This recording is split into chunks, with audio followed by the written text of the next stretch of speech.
Get Rich Education is brought to you by Norada Real Estate, Corporate Direct, and Mid-South Home Buyers. Garrett Sutton here, Robert Kiyosaki's asset protection attorney and the author of Loopholes of Real Estate. As an American or foreign-based investor in U.S. real estate, you know we are a litigious society. You know that you need to protect your real estate and paper asset holdings with the right mix of LLCs and corporations. My firm, Corporate Direct, not only forms these entities, but importantly, we properly maintain them too. If you fail to follow the corporate formalities, you can lose it all in an instant. Corporate Direct is your source for LLC protection and maintenance in all 50 states. Visit corporatedirect.com or call 800-600-1760. Mention Get Rich Education for a free bonus. Switch your resident agent service to us and receive another bonus. It's all good. We look forward to assisting you at corporatedirect.com. Welcome to Get Rich Education with Keith Weinhold, giving you information and ideas on the investment that has turned more ordinary people into millionaires and billionaires than anything else, and can provide you with more wealth and happiness than you ever thought possible. Now, here's your host, investor, entrepreneur, business owner, and educator, Keith Weinhold. Welcome to Get Rich Education, episode 93. I'm your host, Keith Weinhold, and today I want to tell you why single-family homes as income property could very well be your best investment today. Of course, I'm putting the emphasis on single-family income property, all right? If your primary residence is a single-family home, well, then that's likely a good investment from a lifestyle angle, but not from a strictly financial standpoint. We're talking about buy and hold property with you as the passive investor. And you know what everyday people think that real estate investing is? It's remarkable how often you run into this. They think that it's house flipping.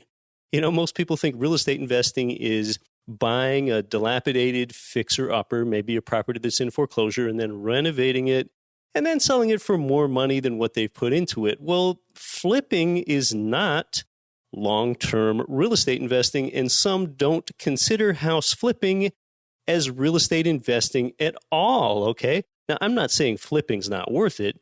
You're not marrying yourself to a market like you do with long-term passive investing, but flipping is not passive, okay? Often with flipping, you're just trading your time for dollars again, and that's why we talk about long-term buy and hold real estate investing for cash flow here on this show. Now, note that flipping might be worth it, okay? I'm not saying that it isn't. If you've got an established flipping business and a lot of contractors doing the work for you, well, that might be great, but now you've got an active business, and that's not passive investing either. Now, income property is often, it's really not about moving out of the home that you currently live in and then renting it out to someone else later either, because 95% of the time, you just don't live in the type of geographic market where your primary residence, if rented out, will ever produce a monthly income net of a property's associated expenses. So we talk about where those investor-advantaged markets and really sub-markets within metros are on this show, and they're nearly always in the United States and in the Midwest and South of the United States. Well, I'm hoping that you've lived a great week.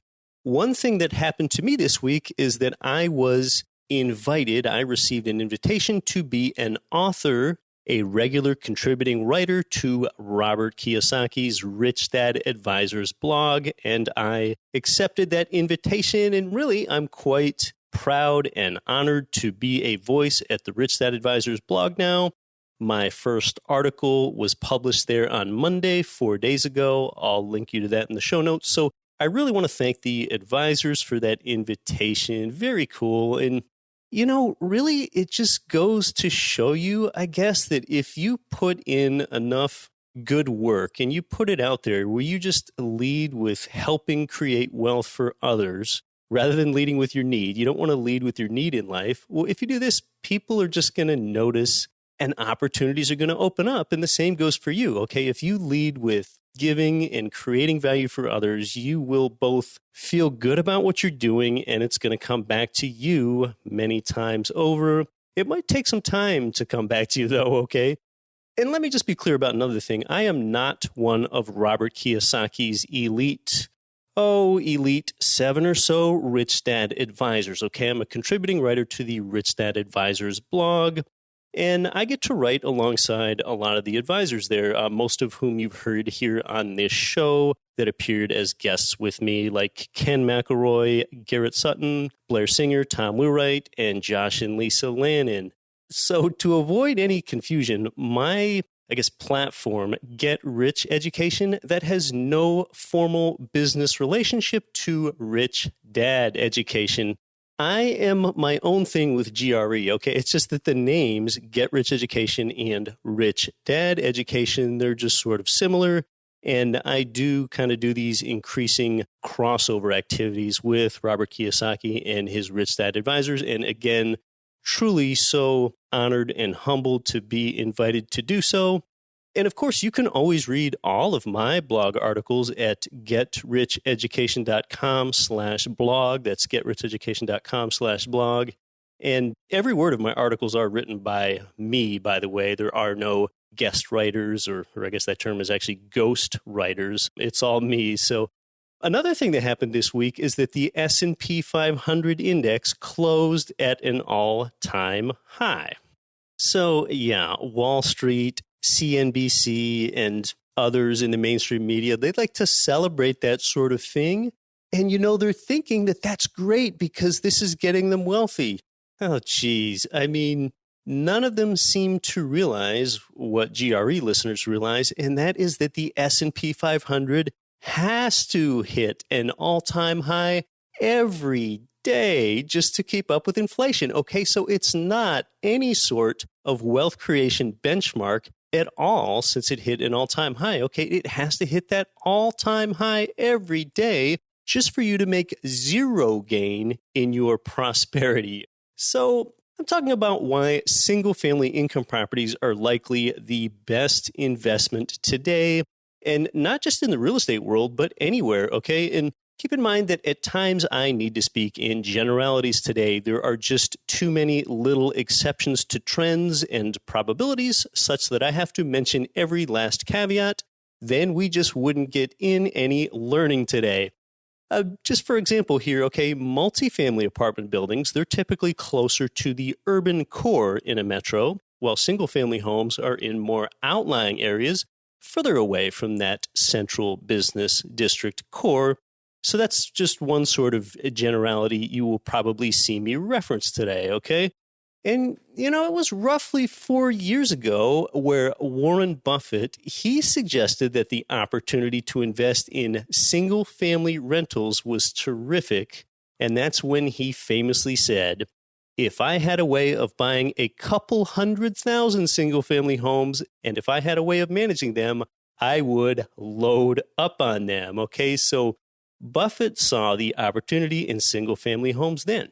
So first, let's just take a look at exactly how much of the market that we're talking about here so that we get some sense of scale and relativity and opportunity, all right? So the single-family rental market, that makes up 13% of all occupied housing and 37% of the total rental market. And most agree that that's only poised for more growth from here.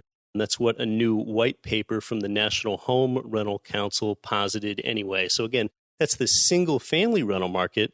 It's 13% of all occupied housing, and it's 37% of the total rental market. Since 2005, there has been a pretty significant uptick in renters overall, okay? And that's in both single-family and multifamily. And a lot of people in their 50s and 60s are the ones that are making up the largest chunk of that increase. Those age cohorts proportionally in the 50s and 60s are what a Harvard Joint Center for Housing Studies concluded. And the homeownership rate has fallen considerably since then, 2005. In fact, right now, homeownership is at multi-generational lows, and that's been replaced by rental demand. Now, let's think about some reasons behind those statistics, okay? The reason that single-family homes in particular are kind of best positioned for future demand increases is that there could very well be demand for housing units with more bedrooms. The millennial generation is even larger than the baby boom generation, as you know. And although people have smaller families now than they did generations ago, this swell of the younger, larger millennial cohort is going to start to age and have families. So you have increased rental demand just overall among all housing types. And then you have demand concentrating toward homes which have more bedrooms, which tend to be those single-family homes, not the multifamily ones. So when you have that happening with single-family demand, just consider at the same time what's happening to supply. When you think about a community kind of building new rental housing to meet this increased demand for rental housing, well, what kind of buildings do you think about in your mind when you envision new rentals being built?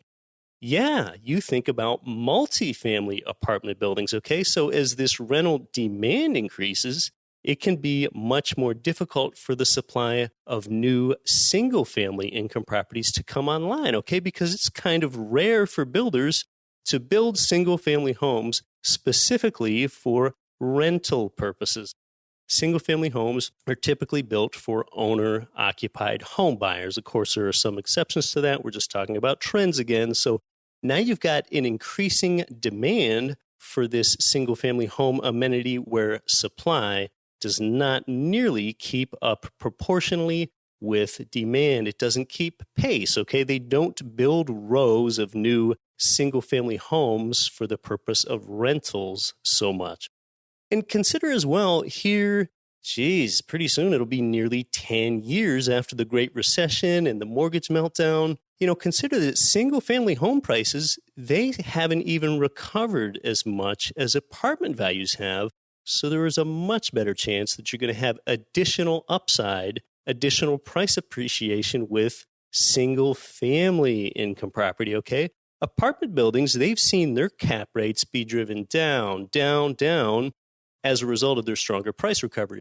For an investor, the property cost is an advantage with single-family homes too. You can get in for under $20,000.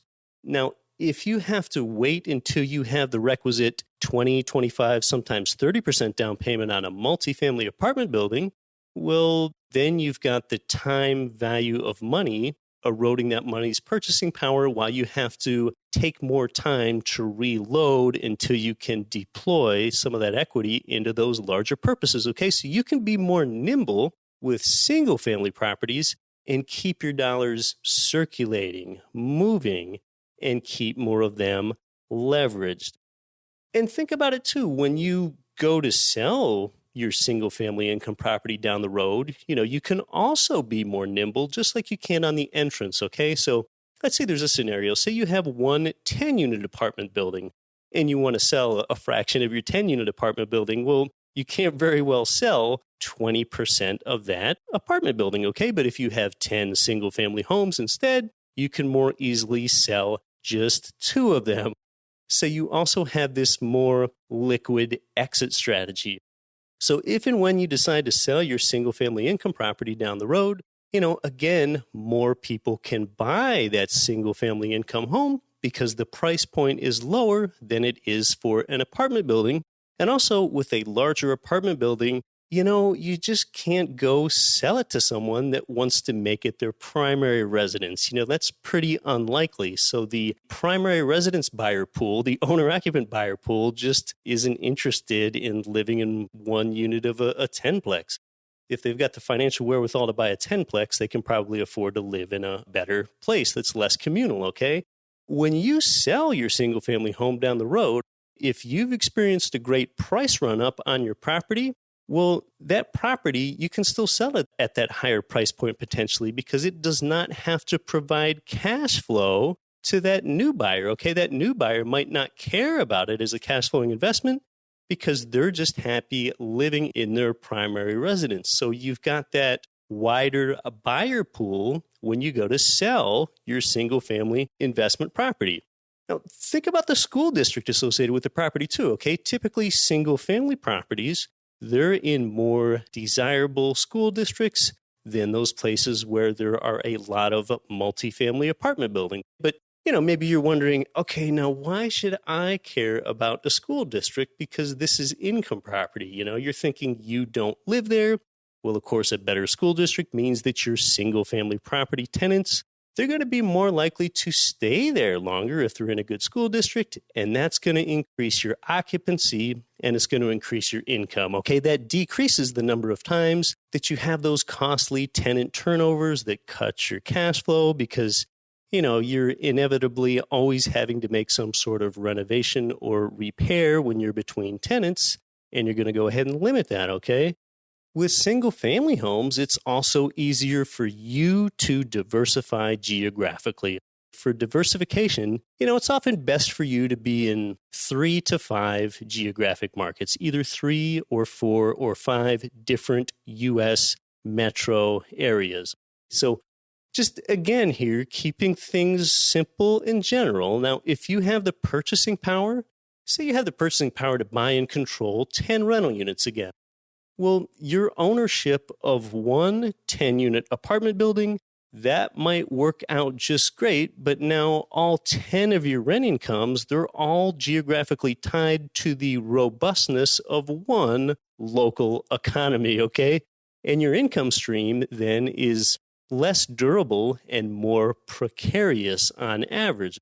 But conversely, if you use your purchasing power over time to buy 10 single-family homes, you can spread those 10 single-family homes among, say, 4 different metro areas. Well, now the durability of your income stream, is going to be more durable because you're likely to have exposure to more varied business sectors across those 4 different metro areas, okay? And I've talked on the show before about how if you buy in way too many different metros, say you bought in 8 different metros, well, then you're kind of juggling these monthly statements from 8 different property managers, and that can kind of bog down the return on time that you have invested into this. So we want to remember that we're investors, but we're not just here to make more money, okay? We're here to make more money and live better lives. So 3 to 5 metro markets, it gives you a good measure of diversification, and it limits your administrative overburden. And yeah, it's kind of cool. You sort of become this collector of income-producing real estate for these kind of lower-priced properties that are tied to long-term fixed interest rate debt. And speaking of interest rates, really, that's another advantage to single-family property, okay? Both the interest rate itself is lower than they are with larger apartments, and you can get these 30-year fixed amortizing loans that they're not available on larger apartment buildings, and the 30-year fixed amortizing loans just aren't even available in many countries in the world outside of the United States. So here today, it's now easier to get loans for more than 10 single-family homes, and that was more difficult just a few years ago, but lending has loosened up in a number of areas. And just a little humorous aside here. So at times I travel around, mostly within the U.S., to give you a field report on the best cash flowing income properties. And usually the local provider, it's usually a guy, he's the one driving around giving me a tour of that metro area's properties, neighborhoods, areas, and industries too. And most of the time, once that tour is maybe halfway through, I say something to that provider in the car about, hey, maybe we could just kind of bang it through the hood one time just so that I can see what some of the more beat up sections of town look like. And I know that any good provider avoids buying in those sections, but I just like kind of seeing those areas for perspective. And you know what? Invariably and inevitably, the provider always replies in the affirmative to me saying oh yeah, we'll be sure to do that later. And you know what? Not one time, not even one time do they ever get around to taking me to the hood, the other side of the tracks, the war zone, the bad neighborhood in town. It's like they just don't want me to see that. And I know every town has one. I know that the turnkey provider is not buying there. So it's just kind of funny that not one time, not once does a provider show me that. So I don't know. Well, maybe they should, it would make what we call the sweet spot. It would make what we call the investor advantage part of town look comparatively better, perhaps. So oftentimes the investor advantage neighborhoods and submarkets are blue collar looking, but they feel quite safe at the same time. I'm going to talk a bit more about how new technology coming online could make single-family home income property buys smarter than apartment buildings in a moment. This is Get Rich Education. Cash flow real estate investors nationwide and worldwide, this is Get Rich Education's Keith Weinhold. Forbes has rated Memphis, Tennessee as the #1 cash flowing market in the world. Our good friends at Mid-South Homebuyers have been Memphis's premier turnkey real estate provider for 14 years with a stellar reputation and an A+ rating with the Better Business Bureau. Owner Terry Kerr was born and raised in Memphis. Yeah, he knows the market and has renovated and sold over 1,000 houses in the Memphis area. Find out what their many repeat buyers already know. Their houses are completely renovated, even come with a 1-year builder's warranty and a lifelong rental guarantee. They're a perfect fit for the first-time out-of-state investor or the seasoned investor diversifying their portfolio. Mid-South Homebuyers' friendly staff makes investing easy. Learn more at midsouthhomebuyers.com or give them a call at 901-217-HOME. Are you having a hard time finding great investment properties? Unfortunately, the best deals are rarely found locally. Successful investing begins with the right properties in the right markets. Norada Real Estate provides everything you need to invest in the best deals across the U.S. Our simple, proven system will help you create real wealth and passive monthly cash flow. Get your free copy of the ultimate guide to passive real estate investing at noradarealestate.com/guide. That's NORADA realestate.com/guide. Hey everybody, this is Matt Bowles from Maverick Investor Group. You're listening to Get Rich Education with Keith Weinhold, and don't quit your daydream.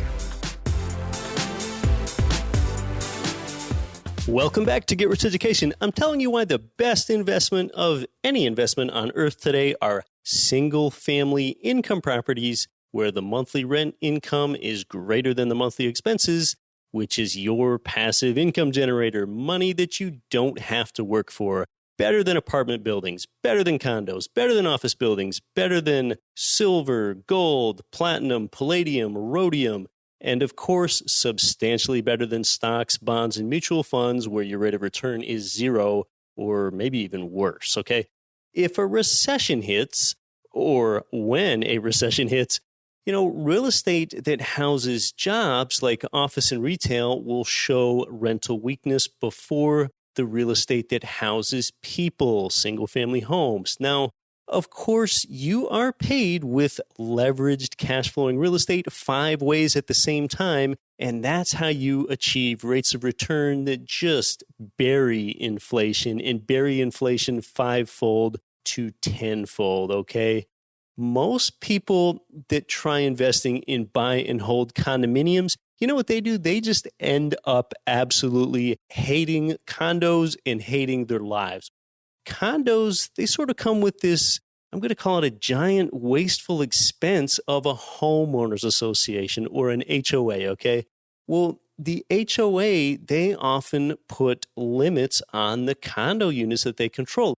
They can often control what percent of units in the association may be rented and what proportion have to be owned and occupied by those owners. HOAs often contract with overpaid vendors. The HOA is often run by a totally untrained volunteer board membership. And some of these HOA special assessments, they kind of come along and make the monthly condo association dues effectively quite variable and unpredictable on you as the investor. If your neighbors don't pay their condo association dues, your dues can resultantly go up. Buy and hold condo income property can just result in a lot of frustrations. let's touch on another problem that condos or apartment buildings both have in common, and that is that problems can spread. With the way that problems can spread, I'm going to call them unconfined, okay? If you have a fire in one unit, it can more easily spread to another unit. One noisy unit might alienate or displace all the units next to it or all the tenants in the units next to it. Well, in a single family home, the noisy tenant, they're just not going to scare away a tenant on the other side of a common wall, okay? Because the only thing on the other side of that wall is that tenant's yard, all right? A fire is going to be contained to just one single family home oftentimes.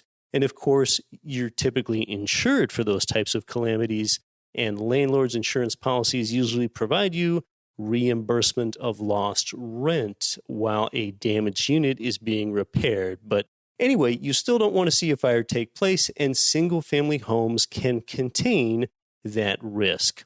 Utility expenses, they are a major advantage to single-family home investing, okay? So unlike apartments, in single-family income property, the tenant, not you, but the tenant is typically the one that pays for the heat, the electricity, water, wastewater, refuse, even the lawn care. With apartments, most of those utility payments are on you. They're on your back as the investor.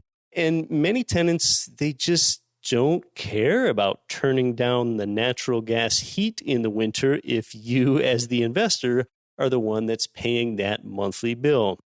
In a single-family home, the tenant pays all of those utility bills for you. Think about the tenant quality that you get in single-family homes that you're less likely to get in a multifamily apartment building, okay? It's typically a lower quality tenant that will tolerate the more communal feel of an apartment. Again, I'm just making generalizations here. A better quality tenant, they're more quiet, they tend to be more educated, they are more likely to pay the rent on time. Of course, there are numerous exceptions. Think, too, about tenant psychology. Single-family home tenants, they often treat that property more like their own. They kind of feel this partial sense of ownership, so they'll take better care of it. It kind of feels like theirs. Your property manager, they might let a good long-term tenant paint their walls from white to beige so that it will feel like their own, and then they'll stay even longer if that's okay with you, the investor, that gives the manager the latitude to do that. Now, also look at how autonomous cars are going to change things, okay? Some call them driverless cars, same thing. Take a look at how they promise to disrupt the geography of distribution and the geography of human habitation. Yes, the geography of where people live. And every major car manufacturer has had an autonomous car prototype. For years, Tesla has been a real leader in bringing them closer to mainstream. Okay, so with these basically GPS-controlled cars that you can ride in, but you don't have to drive, you as a commuter, you won't experience the same, frankly, the same low return on time invested that a manual driver needs to today. So now while commuting, one can read uninterrupted in the car. They can even sleep in their car. They can run on a treadmill in their car, watch a video uninterrupted in their car. So they don't have to be as concerned about an accident. They can even enjoy lower auto insurance rates, and the cost of car ownership goes down. Well, the advantage of living closer to urban cores is diminished, and the demand for residing in outlying areas where single-family homes are, that's going to increase, okay? So that walkability premium closer to the urban core, that's still going to have some value, but it's going to have less value than it had before. So many trends point to single-family homes rented to others and held for the production of income as being the best investment class today. And, people are just not going to stop needing an affordable place to live, okay? Because location is vital to your property's value and your property's occupancy rate and your property's rent income. And because that's true, you're generally avoiding the coastal areas of the U.S. you're looking for those rent-to-value ratios of 1% or better. Now, just take the home that I live in. It's not a low-priced area, and it would perform poorly for one to buy it, to hold it, and to rent my home to others. Just consider this subtle irony for a minute. You're an investor that seeks yield. You seek the best return on your capital invested within your unique risk tolerance so that you can live better and give better. That's kind of the point here, all right? You want to live better and give better. Well, the irony is that what you seek for investment is something very much like that which you might already own, okay? 4 walls and a roof, okay? You might already be a single-family homeowner. In fact, you might even be listening to me right now from the inside of your single-family home. So in this kind of world of derivatives and flash crashes and sexy tech IPOs and virtual reality and augmented reality, the best investment is still a single-family home. You might be inside one right now, and, even futurists don't foresee a technology to replace it anytime soon. So sometimes people wonder where the answer is. What's the best investment? You might be inside one right now, but you know what? The chances is that your exact home would not make a great cash flowing rental. And mine wouldn't either. My home is a $475,000 home. And the home next to me, it rents for $2,800. And mine, it probably wouldn't rent for much more than that, okay? So that ratio, $2,800 divided by $475,000, that's about a 0.6% rent-to-value ratio. So it just does not work as an income property. And you know what else? And here's something that you've probably never thought about, and I hope that I don't get too poetic in describing this, but just think about it. When you buy a cash-flowing, single-family income property, think of all the people, all the human capital, and all the faculties that went into producing that home from the ground up. And then kind of ask yourself, who benefits from the construction and the entire lifespan of that structure? Who benefits more than anyone else, okay? Years ago, you've got, say, the board members on the zoning commission that designated a tract for development. Then you've got the foundation excavator after that home's laid out, okay? Then you've got the concrete truck driver to pour the foundation. You've got the mason or the bricklayer using the trowel to build the walls. Is he benefiting the most from this entire production? Or is it the electrical apprentice efforting to be a journeyman? Is he benefiting the most? Or is it a journeyman plumber whose back hurts at the end of every pipe fitting week? Is he the one that makes out the most from the production of this home? Is it a carpenter that gets calloused thumbs that's framing the home? You've got drywall installers that got cracked hands setting the walls. You've got carpet installers. You've got a real estate agent. Maybe he or she is the one that benefits the most, that real estate agent that needs to get all the paperwork and all the disclosures right and coordinate all those showings. Maybe she's the one that benefits from the production of this home the most.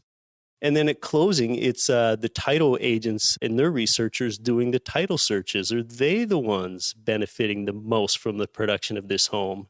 And then after all that, you've got the property occupied with a tenant that labors full-time, that exchanges a piece of their labor at a full-time job to pay the rent. They get to sleep there. Do you think that they're the ones benefiting the most from the production and the lifespan of this home? So all these people I've mentioned, they've endeavored, they've labored, they've sacrificed, they've sweated. And of all these people, who benefits the most? Well, I think you know the answer. It's none of the people that I stated above. The chief beneficiary of the entire arrangement is that passive real estate investor at the end, the one that's paid 5 ways at the same time. It's you. You bought with a plan. You bought strategically. You're the one that holds and controls the property for the production of passive income rather than trading your time for dollars like everyone else I just named in the entire transaction. You're the wisest one, and you're the profiteer because, well, you know that doing the right thing is more important than doing things right. So it's finding those investor advantage properties at providers like MidSouthHomebuyers.com or NoradaRealEstate.com or LittleRockTurnkey.com that can find just those investor advantage properties for you.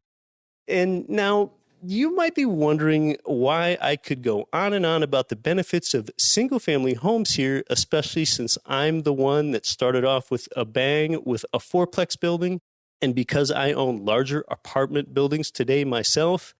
And you know what? After all this, I really could make a strong case for apartment buildings too. They have many advantages that single-family homes don't. I discussed that back in episode 65.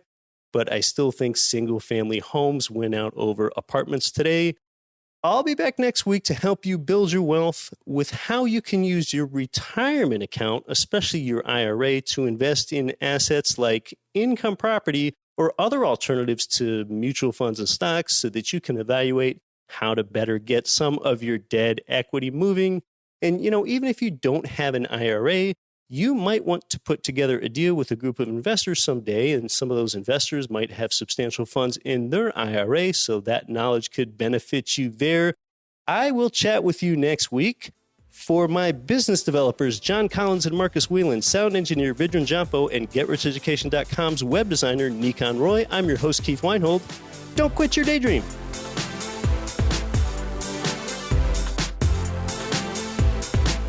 You've been listening to Get Rich Education, telling you what the wealthy won't tell you about real estate and investing. If you enjoyed the show, please take a minute to visit iTunes and leave your comments.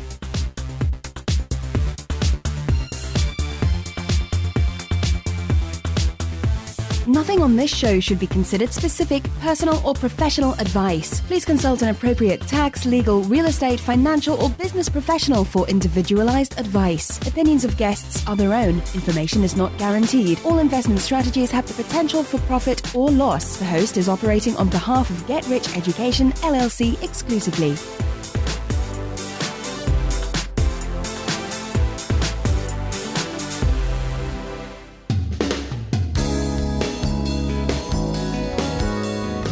The preceding program was brought to you by your home for wealth building, GetRichEducation.com.